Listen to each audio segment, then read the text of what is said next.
ମଧ୍ୟପ୍ରାଚ୍ୟ ଅଶାନ୍ତି ମଧ୍ୟରେ ଆସିଲା ନୂଆ ଅପଡେଟ୍। ଏଲ୍ପିଜି ଯୋଗାଣକୁ ନେଇ ଆସିଲା ବଡ଼ ଅପଡେଟ୍। ଆସନ୍ତୁ ଆଜି ଆମେ ଜାଣିବା ଏହି ଭିଡ଼ିଓ ମାଧ୍ୟମରେ। ତେଣୁ ଭିଡ଼ିଓକୁ ଆରମ୍ଭ କରିବା ପୂର୍ବରୁ ଆପଣ ସମସ୍ତଙ୍କୁ ଅନୁରୋଧ, ଯେଉଁମାନେ ଏପର୍ଯ୍ୟନ୍ତ ଆମ ଚ୍ୟାନେଲକୁ ସବସ୍କ୍ରାଇବ୍ କରିନାହାନ୍ତି, ଆପଣମାନେ ଏବେ ହିଁ ଆମ ଚ୍ୟାନେଲକୁ ସବସ୍କ୍ରାଇବ୍ କରନ୍ତୁ। ଆଉ ଏହି ଭିଡ଼ିଓକୁ ବହୁତ ମାତ୍ରାରେ ଲାଇକ୍, ସେୟାର, କମେଣ୍ଟ କରନ୍ତୁ। ତେବେ ଚାଲନ୍ତୁ ଡେରି ନ କରିକି ଆଜିର ଏହି ଭିଡ଼ିଓଟିକୁ ଆରମ୍ଭ କରିବା। ମାର୍ଚ୍ଚ ମାସରେ ଭାରତରେ ରନ୍ଧନ ଗ୍ୟାସ୍ ଏଲ୍ପିଜି ବ୍ୟବହାର 13% ହ୍ରାସ ପାଇଛି। ଏହା ମୁଖ୍ୟତଃ ମଧ୍ୟପ୍ରାଚ୍ୟ ଉତ୍ତେଜନା ଯୋଗୁଁ ହୋଇଥିଲା, ଯାହା ଯୋଗାଣ ବାଧାପ୍ରାପ୍ତ କରିଥିଲା, ଯାହା ଘରୋଇ ଏବଂ କମର୍ସିଆଲ ଉଭୟ ବ୍ୟବହାରକାରୀଙ୍କ ପାଇଁ ଗ୍ୟାସ୍ ଉପଲବ୍ଧତାକୁ ପ୍ରଭାବିତ କରିଥିଲା। ମାର୍ଚ୍ଚ ମାସରେ ଏଲ୍ପିଜି ବ୍ୟବହାର 2.379 ନିୟୁଟ ଟନ୍ ଥିଲା, ଯାହା ଗତ ବର୍ଷର ସମାନ ସମୟ ମଧ୍ୟରେ 2.729 ନିୟୁଟ ଟନ୍ ତୁଳନାରେ 12.8% ହ୍ରାସ ପାଇଛି। ଭାରତ ଏହାର ପ୍ରାୟ 60% ଏଲ୍ପିଜି ଆବଶ୍ୟକତା ଆମଦାନୀ କରୁଛି, ଯାହା ମଧ୍ୟରୁ ଅଧିକାଂଶ ହର୍ମୁଜ ପ୍ରଣାଳୀ ଦେଇ ଆସେ। ଇରାନ ଉପରେ ଆମେରିକା ଏବଂ ଇସ୍ରାଏଲର ଆକ୍ରମଣ ଏବଂ ତେହେରାନର ପ୍ରତିଶୋଧମୂଳକ କାର୍ଯ୍ୟାନୁଷ୍ଠାନ ପରେ ଏହି ମାର୍ଗଟି ପ୍ରାୟତଃ ଅବରୋଧିତ ହୋଇଥିଲା। ସାଉଦି ଆରବ ଏବଂ ସଂଯୁକ୍ତ ଆରବ ଏମିରେଟ୍ସରୁ ଯୋଗାଣରେ ବାଧା ସୃଷ୍ଟି ହେବା ଯୋଗୁଁ ଘରୋଇ ରୋଷେଇ ପାଇଁ ଉପଲବ୍ଧତା ସୁନିଶ୍ଚିତ କରିବା ପାଇଁ ସରକାର ହୋଟେଲ ଏବଂ ଶିଳ୍ପ ଭଳି କମର୍ସିଆଲ ପ୍ରତିଷ୍ଠାନଗୁଡ଼ିକୁ ଏଲ୍ପିଜି ଯୋଗାଣ ହ୍ରାସ କରିଛନ୍ତି। ବହୁଳ ମାତ୍ରାରେ ଏଲ୍ପିଜି ବିକ୍ରୟ ହ୍ରାସ। ପେଟ୍ରୋଲିୟମ ମନ୍ତ୍ରଣାଳୟର ପେଟ୍ରୋଲିୟମ ଯୋଜନା ଏବଂ ବିଶ୍ଳେଷଣ ପ୍ରକୋଷ୍ଠ (PPSC) ଅନୁଯାୟୀ ମାର୍ଚ୍ଚ ମାସରେ ଘରୋଇ ପରିବାରକୁ ବିକ୍ରୟ ହୋଇଥିବା ଏଲ୍ପିଜି ସିଲିଣ୍ଡର ସଂଖ୍ୟା 8.1% ହ୍ରାସ ପାଇ 2.219 ନିୟୁଟ ଟନ୍ ହୋଇଛି, ଯେତେବେଳେ ଅଣ-ଘରୋଇ ବ୍ୟବହାରକାରୀଙ୍କୁ ବିକ୍ରୟ ହୋଇଥିବା ସିଲିଣ୍ଡର ସଂଖ୍ୟା ପ୍ରାୟ 48% ହ୍ରାସ ପାଇଛି।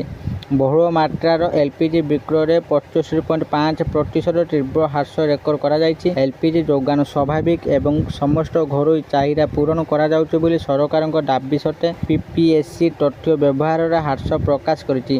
ଏହି ଅଭାବକୁ ଦୂର କରିବା ପାଇଁ ସରକାର ପେଟ୍ରୋକେମିକାଲ ଉତ୍ପାଦନ ପାଇଁ ବ୍ୟବହୃତ ଫିଡଷ୍ଟକ୍କୁ ଏଲ୍ପିଜି ଉତ୍ପାଦନ ବୃଦ୍ଧି କରିବା ପାଇଁ ନିର୍ଦ୍ଦେଶ ଦେଇଥିଲେ। PPSC ତଥ୍ୟ ଅନୁଯାୟୀ ଏହି ପଦକ୍ଷେପ ମାର୍ଚ୍ଚ ମାସରେ ଘରୋଇ ଏଲ୍ପିଜି ଉତ୍ପାଦନକୁ 1.4 ନିୟୁଟ ଟନ୍ ବୃଦ୍ଧି କରିଛି, ଯାହା ଏକ ବର୍ଷ ପୂର୍ବେ 1.1 ନିୟୁଟ ଟନ୍ ଥିଲା। ଘରୋଇ ଉତ୍ପାଦନ ବୃଦ୍ଧି। ଏହି ପ୍ରୟାସ ଯୋଗୁଁ ସମ୍ପୂର୍ଣ୍ଣ ଆର୍ଥିକ ବର୍ଷ 2025-26 ଏପ୍ରିଲ 2025ରୁ ମାର୍ଚ୍ଚ 2026 ପାଇଁ ଏଲ୍ପିଜି ଉତ୍ପାଦନ 13.1 ନିୟୁଟ ଟନ୍କୁ ବୃଦ୍ଧି ପାଇଛି, ଯାହା ପୂର୍ବ ଦୁଇ ଆର୍ଥିକ ବର୍ଷରେ 12.8 ନିୟୁଟ ଟନ୍ ଥିଲା। ମାର୍ଚ୍ଚ ମାସକୁ ଛାଡ଼ିଦେଲେ ମାର୍ଚ୍ଚ 2026ରେ ଶେଷ ହୋଇଥିବା ଆର୍ଥିକ ବର୍ଷରେ ଏଲ୍ପିଜି ବ୍ୟବହାର 6% ବୃଦ୍ଧି ପାଇ 33.212 ନିୟୁଟ ଟନ୍ରେ ପହଞ୍ଚିଛି। ସାମ୍ପ୍ରତିକ ବର୍ଷଗୁଡ଼ିକରେ ଏଲ୍ପିଜି ବ୍ୟବହାର ନିରନ୍ତର ବୃଦ୍ଧି ପାଇଛି, ମୁଖ୍ୟତଃ କାଠ ଏବଂ ଅନ୍ୟାନ୍ୟ ପ୍ରଦୂଷଣକାରୀ ଇନ୍ଧନର ସ୍ୱଚ୍ଛ ବିକଳ୍ପକୁ ପ୍ରୋତ୍ସାହିତ କରିବା ପାଇଁ ସରକାରୀ ପ୍ରୟାସ ଯୋଗୁଁ। ଯୁଦ୍ଧ ଯୋଗୁଁ ବାୟୁ କ୍ଷେତ୍ର ବନ୍ଦ ହେବା ଏବଂ ଅନେକ ଉପସାଗରୀୟ ଦେଶରେ ବିମାନ ଚଳାଚଳ ବନ୍ଦ ହେବା ଯୋଗୁଁ ଜେଟ୍ ଇନ୍ଧନ କିମ୍ବା ATF ବ୍ୟବହାର ମାର୍ଚ୍ଚ ମାସରେ ପ୍ରାୟତଃ କୌଣସି ବୃଦ୍ଧି ପାଇନାହିଁ। ଏହା 807,000 ଟନ୍ରେ ରହିଛି, ଯାହା ଏକ ବର୍ଷ ପୂର୍ବେ 801,000 ଟନ୍ ଥିଲା। ପେଟ୍ରୋଲ ଏବଂ ଡିଜେଲ ବିକ୍ରୟ ବୃଦ୍ଧି। ଏହି ଦୁଇଟି ଇନ୍ଧନ ବ୍ୟତୀତ ପେଟ୍ରୋଲ ଏବଂ ଡିଜେଲର ବିକ୍ରୟରେ ଏକ ଗୁରୁତ୍ୱପୂର୍ଣ୍ଣ ବୃଦ୍ଧି ଘଟିଛି। ପେଟ୍ରୋଲ ବିକ୍ରୟ 7.6% ବୃଦ୍ଧି ପାଇ 3.78 ନିୟୁଟ ଟନ୍ ହୋଇଛି, ଯେତେବେଳେ ଡିଜେଲ ବ୍ୟବହାର 8.1% ବୃଦ୍ଧି ପାଇ 8.727 ନିୟୁଟ ଟନ୍ ହୋଇଛି। ସମ୍ପୂର୍ଣ୍ଣ ଆର୍ଥିକ ବର୍ଷ ପାଇଁ ATF ବିକ୍ରୟ 2% ବୃଦ୍ଧି ପାଇ 9.161 ନିୟୁଟ ଟନ୍ ହୋଇଛି, ଯେତେବେଳେ ପେଟ୍ରୋଲ ବ୍ୟବହାର 6.5% ବୃଦ୍ଧି ପାଇ 42.586 ନିୟୁଟ ଟନ୍ ହୋଇଛି। ଡିଜେଲ ବ୍ୟବହାର 3.6% ବୃଦ୍ଧି ପାଇ 44.705 ନିୟୁଟ ଟନ୍ ହୋଇଛି। ଶିଳ୍ପ ଇନ୍ଧନ ନାଫ୍ତା ଏବଂ ଇନ୍ଧନ ତେଲ ଯଥାକ୍ରମେ 9.9% ଏବଂ 1.4% ହ୍ରାସ ପାଇଛି, ଯେତେବେଳେ ରାସ୍ତା ନିର୍ମାଣରେ ବ୍ୟବହୃତ ବିଟୁମେନର ବ୍ୟବହାର 2025-26ରେ 3% ବୃଦ୍ଧି ପାଇ 8.84 ନିୟୁଟ ଟନ୍ ହୋଇଛି। ଆଶା କରୁଛି ଆପଣମାନଙ୍କୁ ଆଜିର ଏହି ଭିଡ଼ିଓଟି ନିଶ୍ଚିତ ଭାବରେ ଭଲ ଲାଗିଥିବ ଆଉ ଆପଣମାନେ ଭିଡ଼ିଓ ଦେଖି ସବୁକିଛି ବୁଝି ଯାଇଥିବେ।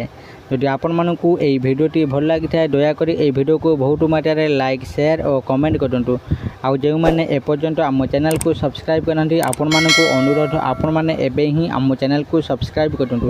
ଆଜି ପାଇଁ ଏତିକି, ପୁଣି ଦେଖା ହେବ ଆଉ ଏକ ନୂଆ ଭିଡ଼ିଓରେ। ସେତେ ପର୍ଯ୍ୟନ୍ତ ମୁଁ ଦୀପୁ ଆପଣମାନଙ୍କଠାରୁ ବିଦାୟ ନେଉଛି। ରହୁଛି, ଧନ୍ୟବାଦ।